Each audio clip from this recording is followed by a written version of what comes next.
Qu'est-ce que la Journée européenne de la protection des données ? Cette journée a été créée en 2006 par le Conseil de l'Europe pour marquer l'anniversaire de la Convention pour la protection des personnes au regard des traitements automatisés des données à caractère personnel. C'est un texte de 1981 qui fait figure de précurseur du RGPD. Aujourd'hui, cette journée a un rôle de sensibilisation des citoyens et citoyennes vis-à-vis des questions relatives aux données à caractère personnel. Son écho dépasse très largement les seules frontières européennes et elle est connue dans le monde entier sous le nom de Privacy Day. Pourquoi protéger ces données ? Les enjeux sont nombreux. On peut bien sûr évoquer le risque de dérive d'entreprises privées utilisant les données à caractère personnel comme une matière première dont elles peuvent extraire de la valeur, au détriment de notre vie privée. Mais plus largement, on retrouve aussi de nombreuses questions relatives aux libertés publiques. Que doivent connaître les États ? Que peuvent-elles faire de ces connaissances ? Comment peuvent-elles les traiter ? De manière générale, qu'est-ce qui relève du droit à la vie privée et que doit-on concéder à ce droit pour que nos sociétés fonctionnent au mieux ?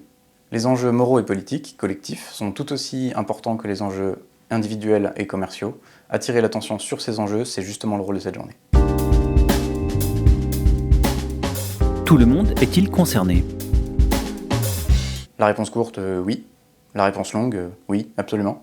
Le rôle de la Journée européenne de la protection des données est de faire prendre conscience à chaque citoyen ou citoyenne du rôle qu'il ou elle a à jouer dans les orientations politiques de nos démocraties sur ces sujets. Et les entreprises ne sont pas en reste. Comme les États, nous devons nous assurer que les traitements que nous réalisons sont conformes au droit. Nous devons questionner nos usages, nos outils. Nous avons bien entendu une responsabilité légale, mais aussi et surtout une responsabilité morale envers nos clients, qui nous font confiance, et aussi envers nos collaborateurs et collaboratrices.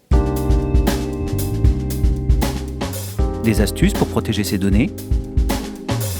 Nous avons la chance d'avoir en France 2 institutions indépendantes spécialisées dans la question de la sécurité des données. La première, la CNIL, se charge spécifiquement des questions de droit, relatives en fait à la légalité des traitements et au respect de la vie privée de manière générale. La seconde, l'ANSSI, se porte davantage sur les questions techniques, les questions technologiques associées à la manière dont ces traitements sont automatisés. Ces 2 entités produisent une grande quantité de guides et de ressources de très grande qualité.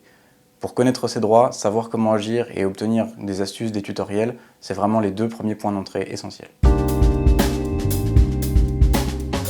Des exemples d'actions menées par AtolCD ? Je porte au sein d'AtolCD le rôle de délégué à la protection des données. Je m'assure que les traitements de données à caractère personnel réalisés par AtolCD sont conformes au droit et respectent l'engagement moral envers nos clients et envers nos collaborateurs et collaboratrices. Nous avons ainsi mis en place une démarche d'amélioration continue de la sécurité qui m'amène à intervenir auprès de tous mes collègues, responsables d'activités, chefs de projet, etc., pour développer et mieux prendre en compte les problématiques relatives à la vie privée et aux données à caractère personnel de manière générale dans nos projets.